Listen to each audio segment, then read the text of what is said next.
50তম BCS প্রিলিতে একটা প্রশ্ন আসছিল যে পারমাণবিক চুল্লিতে মডারেটরের প্রাথমিক কাজ কী। এই জিনিসটা কিন্তু আমরা হয়তো সচরাচরই অনেকে পড়েছি, এটা একটা কমন জিনিসই, আনকমন কোনো বিষয় না। ঠিক আছে, তো এটা কিন্তু আরএসআই কোর্সেও পড়িয়েছিলাম এবং মেইন কোর্সেও কিন্তু পড়িয়েছিলাম। আরএসআই কোর্সে যে 28তম বিসিএসে 90 নম্বর প্রশ্ন যদি আমরা যাই, তাহলে এখানে দেখা যাবে, হ্যাঁ এখানে ইন ডিটেলসে তো এইভাবে বলি নাই, কিন্তু মডারেটর মানে যে মন্থরক, এই জিনিসটা কিন্তু আমরা আলোচনা করেছিলাম। মডারেটর মন্থরক, হ্যাঁ মন্থরক মানে হচ্ছে যেটা গতি কমায় দেয়। পরিবাহক, তাপ পরিবাহক হিসেবে ব্যবহার করা হচ্ছে সোডিয়াম ব্যবহার করা হয়। তবে এখানে পারমাণবিক চুল্লিতে আরো কিছু প্রশ্ন হইতে পারে, সেটা হলো জ্বালানি হিসেবে কি ব্যবহার করা হয়। জ্বালানি হিসেবে আমরা জানি ইউরেনিয়াম, এই যে ইউরেনিয়াম সমৃদ্ধ পারমাণবিক শক্তি কেন্দ্র হচ্ছে রূপপুরে, জ্বালানি হিসেবে ইউরেনিয়াম ব্যবহার করা হয়।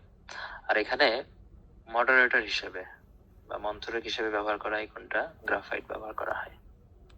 মডারেটর বা মন্থরক হিসেবে, মন্থরক মানে হচ্ছে যেটা গতি মডারেটর কমায়। হিসেবে গ্রাফাইট, জ্বালানি হিসেবে ব্যবহার করা ইউরেনিয়াম, আর এখানে তাপ পরিবাহক হিসেবে ব্যবহার করা হচ্ছে সোডিয়াম, যেটা প্রশ্নের মধ্যে আছে। পড়ায় যদি থাকে অন্য কোনো প্রশ্ন, তাহলে এখানে জ্বালানি মডারেটর হিসেবে আসতে পারে, অন্য কোনো প্রশ্ন আসবে না এইভাবে। মেইন কোর্সে যাই, মেইন কোর্সে গিয়ে বিজ্ঞানের ক্লাসে হয়তো আমরা এটা দেখতে পাবো। এই জিনিসটা জানলেন। আর 4 নম্বর তথ্য জানতে হবে গ্রাফাইট সম্পর্কে। পারমাণবিক চুল্লিতে মন্থরক হিসেবে, এতটুকু লিখলেই হবে। মন্থরক হিসেবে মানে হচ্ছে মন্থরক হিসেবে ব্যবহৃত হয়।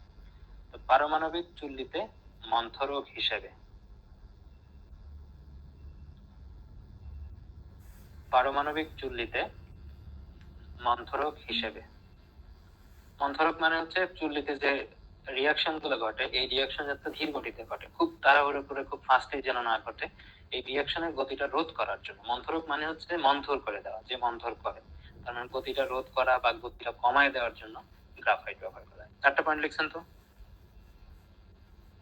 তাহলে এই বিষয় ছিল যে এখান থেকে আমরা দেখলাম যে মেইন কোর্স, এবং এটা মেইন কোর্সের ভিডিও দেখলেন এবং আরএসআই প্রথমে দেখেছি, ওখানে মডারেটর বা মন্থরক বলেছি।